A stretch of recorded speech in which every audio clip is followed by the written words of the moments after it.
성도 여러분, 밤새 안녕히 주무셨습니까?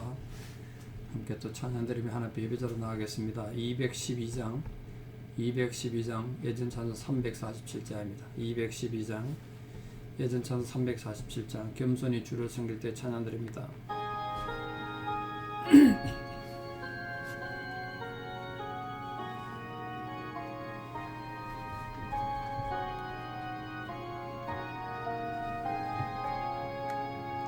겸손히 주를 섬길 때 괴로운 일이 많으나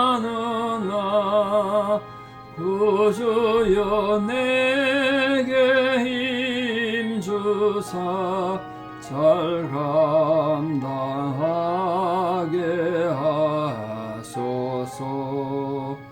인자한 말을 가지고 사람을 감화시키며 갈 길을 잃은 무리를 잘 인도하게 하소서. 구주의 귀한 인내를 깨달아 알게 하시고 굳건한 믿음 주셔서 늘 승리하게 하소서. 장래의 영광 비추사 소망이 되게 하시며 구주와 함께 살면서 참 평강 얻게 하소서. 아멘. 신앙 고백 드리겠습니다. 나는 전능하신 아버지 하나님 천지의 창조주를 믿습니다. 나는 그의 유일하신 아들 우리 주 예수 그리스도를 믿습니다. 그는 성령으로 잉태되어 동정녀 마리아에게서 나시고 본디오 빌라도에게 고난을 받아 십자가에 못 박혀 죽으시고 장사된 지 사흘 만에 죽은 자 가운데서 다시 살아나셨으며 하늘에 오르시어 전능하신 아버지 하나님 우편에 앉아 계시다가 거기로부터 살아있는 자와 죽은 자를 심판하러 오십니다. 나는 성령을 믿으며 거룩한 공교회와 성도의 교제와 죄를 용서받는 것과 몸의 부활과 영생을 믿습니다. 아멘. 2023년 5월 5일 금요일 새벽 하나님 주신 말씀 로마서 14장 1절에 3절입니다. 로마서 14장 1절에 3절.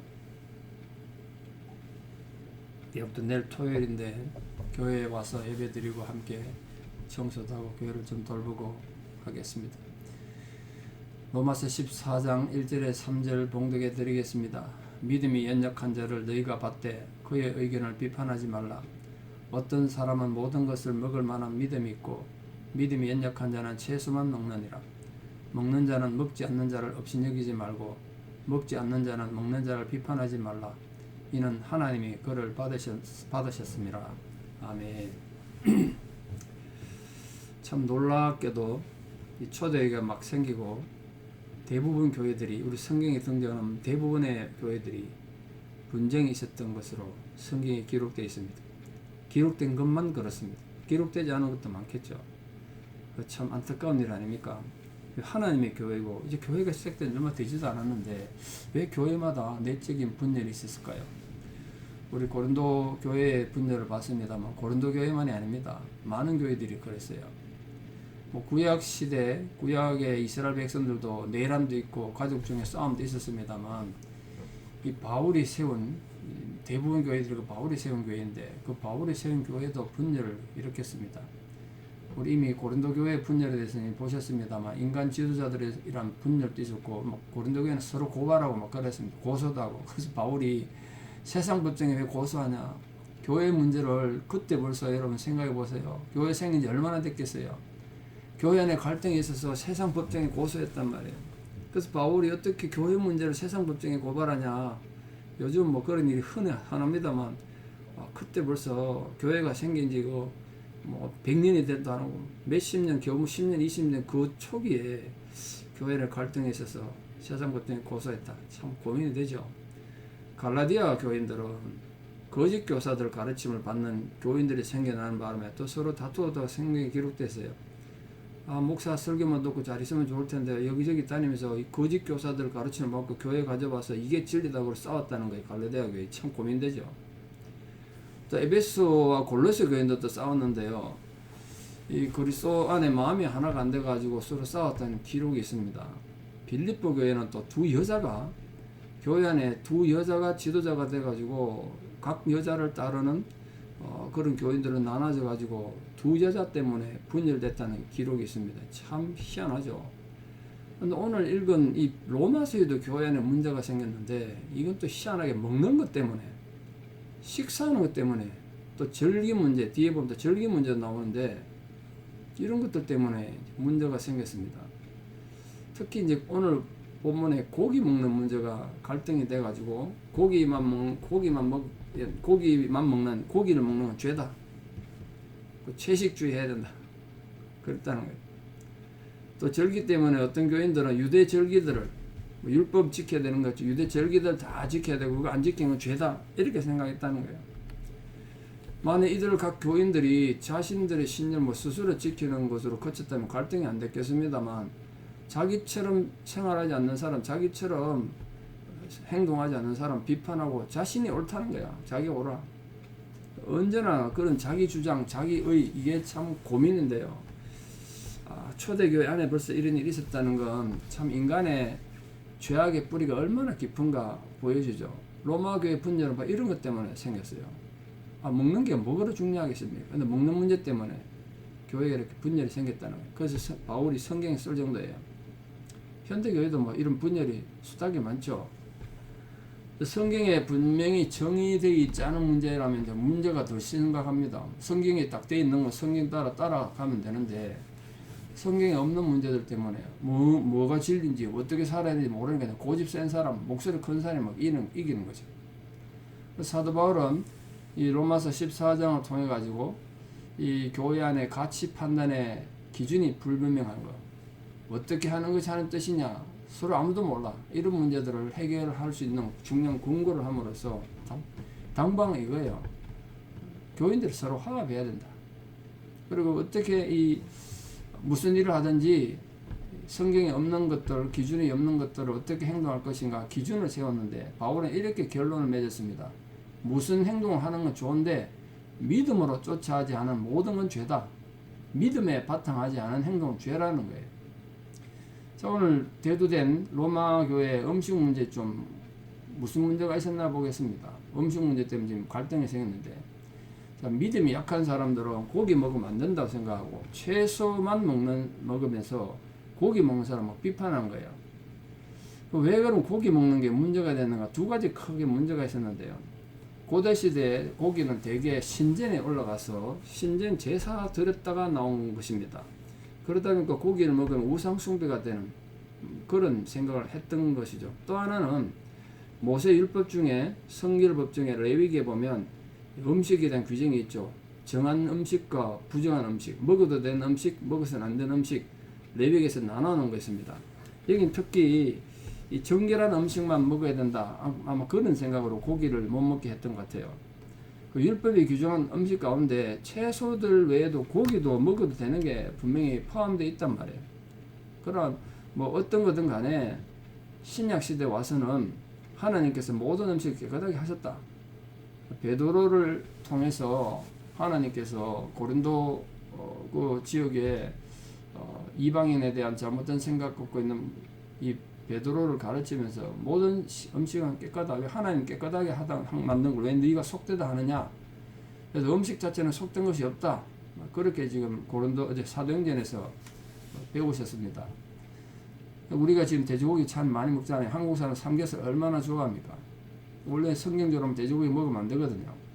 우리 다 죄 짓는 겁니까? 그거 아니라는 거예요. 하나님이 다 깨끗하게 하셨다는 거예요.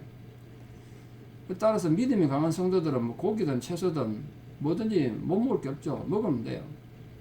그것도 채소만 먹는 성도들은 또 없이 여기는 거야. 믿음이 이상하다. 저 사람은 독선주의고 믿음이 어리다. 또 이렇게 비판한 거예요. 서로 비판한 거예요. 고기 먹는 사람은 안 먹는 사람 비판하고, 고기 안 먹는 사람은 먹는 사람 비판하고. 그래 교회가 얼마나 시끄럽겠어요. 이 음식 문제로 인해서 서로 상대방을 비판하는 로마 교회 성도들에게 화평을 심어주기 위해서 다음과 같이 공부했습니다. 부정한 고기를 먹지 않고 다만 채소를 먹어야 된다고 생각하는 성도들은 자기 같은 믿음을, 자기 가진 그 믿음 스스로 간직해라. 그러나 다른 성도들은 강요하지 마라. 남이 고기를 먹든 말든 간섭하지 마라. 그렇게 말한 거예요. 또 반대로 뭐든지 먹을 수 있다고 생각하는 믿음이 강한 성도들은 만약 옆에 믿음이 약한 성도들, 다시 말해서 고기나 포도주 먹는 것이 신앙에 넣어서 합당하지 않다, 이렇게 생각하는 사람이 있거든. 그들이 실족할 것을 염려해서 뭐든지 먹을 수 있지만 그 이웃의 신앙을 위해서, 이웃의 안정을 위해서 참아라, 먹지 마라, 이래 말한 거예요. 그 당시 로마 교회처럼 오늘날 교회 내에도 뭐 성도들 간에 뭐 말로 하기 힘든 여러 가지 작은 문제, 사소한 문제들 때문에 교회가 시끄러워지죠. 교회가 힘들어지고 재판하고 하는 이런 것도 보면 정말 사소한 문제를 가지고 자기 고집 부르다가 하는 문제를 정말 봅니다. 한심한 게 한두 가지가 아닙니다. 만약 그런 문제가 있다면 성도들은 정말 자기 중심을 생각하면 안 돼요. 자기 중심, 자기가 정의감이다. 나는 옳다. 남들은 다 악이다. 이런 생각은 그건 하나님 앞에서 엄청난 죄예요. 함부로 다른 성도를 판단하면 안 된다는 거예요, 바울이. 다만 자기 신앙 양심을 스스로 지키면서 무엇보다도 교회의 화목을 해치는 일이 있어서는 안 된다. 자기 정의감을 위해서 교회를 힘들게 하면 되냐? 안 된다는 거예요. 그러니까 여기서는 말하는 믿음이 연약한 자를 너희가 받아라. 근데 그 믿음이 연약한 자는 누구를 말하겠습니까? 믿음이 연약한 자. 일반적으로 믿음이 연약한 자는 아직 그리스도인으로서 어떻게 살아야 되는지, 어떻게 행동해야 되는지 잘 모르고, 안다고 해도 알지만 잘 실천하지 못하는, 마음이 약해서 실천하지 못하는 이런 사람을 지금 지칭하는 것 같아요. 내용을 보면. 특히 오늘 본문에 하면 믿음이 연약한 자는 무엇을 먹으며 언제 예배 드려야 되며 이런 걸 다 생각하고 율법적 사항 엄격히 지켜야 된다고 생각하는, 어떻게 보면 아직 복음의 은혜를 잘 모르고 성숙하지 못한 성도를 믿음이 약한 성도로 지칭하고 있습니다. 믿음이 약한 성도들은 율법에 자꾸 얽매인 거야. 그래서 은혜와 복음이 아니라 율법에 얽매여서 자꾸 정죄하고 남을 비판하고 그런 거예요. 그리고 그리스도 안에서 누리는 참된 자유와 평안을 못 누리는 거예요. 믿음이 약하니까 참된 평안이 없어요. 그러니까 자기들도 스스로 지기 힘든 율법을 지고 막 힘들어하면서 다른 성도들은 그렇게 안 산다고, 그렇게 안 지킨다고 또 비난하고 정죄하는 뭐 그런 습관을 가진 거예요. 뭐 우리 중에도 자신이 아직까지 믿음이 연약한 상태에 있지 않는가, 이런 것도 우리가 물론 돌아볼 필요는 있겠습니다만, 더 중요한 건요, 율법적인 사고방식을 가지고 그런 거 지키지 않는다고 해서 사람을 정죄하거나 미워하는 건 좀 굉장히 문제가 있습니다. 내가 내 믿음 지키기 위해서, 내 신앙 성숙 위해서 일반인이 하는 거 안 하는 거 좋아요. 어떤 분들은 뭐 영화도 안 본다고 그러는데, 영화 안 보는 건 자기 자신을 위해서 안 보아서 뭐 신앙에 도움된다면 안 봐도 되죠. 그러나 남이 보는 거 비판할 필요는 없죠. 기독교적 영화도 많고 그 영화 때문에 또 신앙적으로 얼마나 도움받는 것도 많은데요. 기독교인 그 단체 영화도 굉장히 많습니다. 그러니까 우리 획일적으로 전부 안 된다 이런 식으로 말하면 안 된다니까요. 자기 자신이 율법의 규칙들을 지키지 못해서 뭐 고민하거나, 좀 좌절하거나, 내가 이거 못 지켜서 내가 하나님 앞에 죄를 짓는 게 아닌가, 이렇게 자꾸 율법적으로 생각하는 걸 믿음이 약하다, 이렇게 좀 표현한 거예요. 그럼 믿는다고 하지만 아직까지도 자신의 믿음이 연약하다고 생각하는 성도들은 어떻게든 영적으로 성숙해서 복음의 은혜, 하나님의 은혜에 들어가도록 힘써야 되지 않겠습니까? 그럼 두 번째로, 믿음이 강한 성도는 믿음이 약한 성도를 어떻게 대하라고 지금 말하고 있습니까? 바울은 지나치게 그 율법적인 규정이나 나름대로 신앙에는 이렇게 해야 된다는 자기 나름대로 막 규정을 세워가지고 막 힘들게 생활하는 믿음이 연약한 자를 지금 말하고 있는데, 정말 그 믿음이 예수 그리스도 안에서 누려야 될 완전한 자유를 자각 못할 정도로 자각을 못한 거죠. 근데 특히 이 로마 교회에서는 이 성도들이 교리 문제가 아니라 어떤 음식을 먹는 게 옳으냐 그러냐 이거 가지고 지금 다투고 있다는 거예요. 그래서 여기서 이제 믿음이 강한 성도들이 어떤 처신을 해야 바른정한 것인가. 믿음이 약한 사람 다 고치기 힘드니까 강한 자가 먼저 좀 늘린 마음으로 잘 은혜를 베풀고 잘 받아들이라는 거예요. 그래서 믿음이 강한 자가 연약한 자를 먼저 받아들여라. 너희들이 믿음이 강하다며. 그러면 그 믿음이 포용력이 있어야 되지 않겠냐. 받아들이라는 거예요. 이 받아들인다는 말이 정말 진심으로 환영한다는 뜻입니다. 그러니까 형식적으로는 입으로는 뭐 인사하고 잘하면서 부드럽게 돼도 속으로는 미워하고 정죄하고 무시하고 그러면 안 된다는 거예요. 전심으로 받아들여. 전심으로. 그러니까 전심으로 받아들이면 그 사람 입장에 서면 연약한 자를 비판하는 생각이 불가능하지 않겠습니까? 그 인디언들 말에 우정이라는 건, 친구라는 개념은 상대방의 신발을 신고 심리를 가보는 마음, 이런 뜻으로 해석을 봤는데요. 그런 거죠. 지금 믿음이 강한 사람은 믿음이 약한 사람 신발을 신고 그 사람 입장에 선다는 뜻이죠. 신을 신다는 게. 그 사람 입장에 생각해 보는 거예요.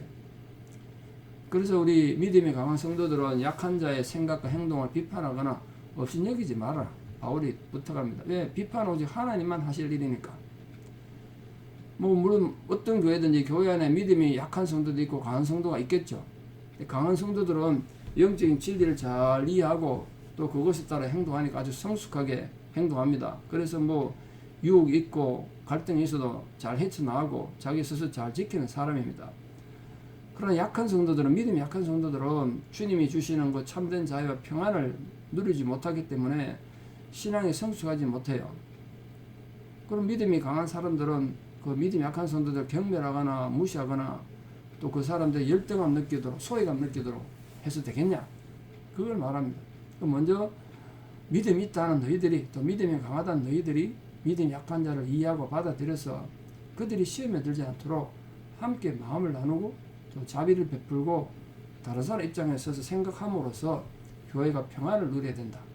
그렇게 말함으로써 로마 교회에 일어난 여러 가지 갈등 중에 하나인 음식 문제로 생겨난 갈등을 해결하라고 바울이 당부하고 있습니다. 오늘 우리도 살다 보면 사람 모인 곳에 갈등이 없을 수 없죠. 별의별 갈등이 다 생깁니다. 근데 그걸 내 생각으로만 내세우지 말고 내 고집만 내세우지 말고 정말 중요한 것은 무엇이 평화를 위한 것인가, 무엇이 교회의 화평을 위한 것인가, 그리고 무엇이 하나님께 영광이 될 것인가, 그 하나님은 우리에게 뭘 원하시는가, 이런 걸 생각하고 상대방 입장에서 좀 생각하는, 남의 입장에서 생각하는 그 입장을 좀 바꿔서 생각함으로써 우리가 하나님의 사랑으로 좀 서로 위로하고 격려하고 그런 아름다운 공동체 이루어가고 또 믿음의 성숙에 가는 거룩한 성도들 다 되시기를 진심으로 축원합니다. 기도드리겠습니다. 아버지 하나님, 인간이 죄인이라 죄인이 모인 곳에서는 언제나 문제와 갈등이 생길 수밖에 없다는 것을 다시 고백합니다. 주의 말씀으로 세워진 교회가 정말 빠른 시간 안에 많은 교회들 안에서 이런 갈등과 분쟁이 생겼다는 것은 참 인간이 얼마나 어리석고 하나님 앞에 죄인인가를 다시 우리가 뼈저리게 깨닫습니다. 오늘 로마 교회 안에도 음식 문제 때문에 믿음이 강한 자 약한 자 나눠져서 서로 비판하고 원망하고 갈등을 겪었습니다. 오늘 바울의 입을 통하여 주신 하나님의 마음은 누가 믿음이 좋고 나쁘냐 그런 거 따지지 말고 서로가 서로를 용납하고 사랑하고 이해함으로써 남의 입장을 생각해 봄으로써 또 그들의 입장을 이해하고 그렇게 서로 사랑하는 화목하고 화평한 아름다운 관계를 원하셨습니다. 우리의 가정이, 우리 교회가 이런 화평한 교회가 되고 화평한 공동체가 되도록 내 믿음과 다르다고 함부로 정죄하거나 비판하지 않고 또 내 생각만 진리라고 고집부리거나 내세우지 않고 열린 마음으로 또 겸손한 마음으로 주님 앞에 우리 자신을 낮춤으로써 하나님이 원하시는 아름다운 평화를 이루어가는 거룩한 믿음의 공동체가 되게 도와주시옵소서. 이제는 우리 주 예수 그리스도의 은혜와 하나님 아버지의 만극하신 사랑과 성령님의 위로 교통 역사하심이 오늘도 주님의 보혈의 공로로 사신 이 교회 안에서 무엇이 진정 하나님을 위한 화평인가, 또 그 무엇이 진정 하나님께 영광이 되고 하나님의 기뻐한 뜻인가를 먼저 생각하고 또 남의 입장을 생각함으로 화평을 이루기를 결단하는 사랑하는 성도님들의 아름다운 신앙의 고백 위에 이제부터 영원토록 함께 하시옵기를 간절히 축원하옵나이다. 아멘. 오늘 이 말씀을 잘 새기고 믿음으로 승리하는 하루 되시기 바라고 내일 토요일 새벽에도 교회에 오셔서 함께 예배드리면 귀한 시간 되길 바랍니다. 감사합니다.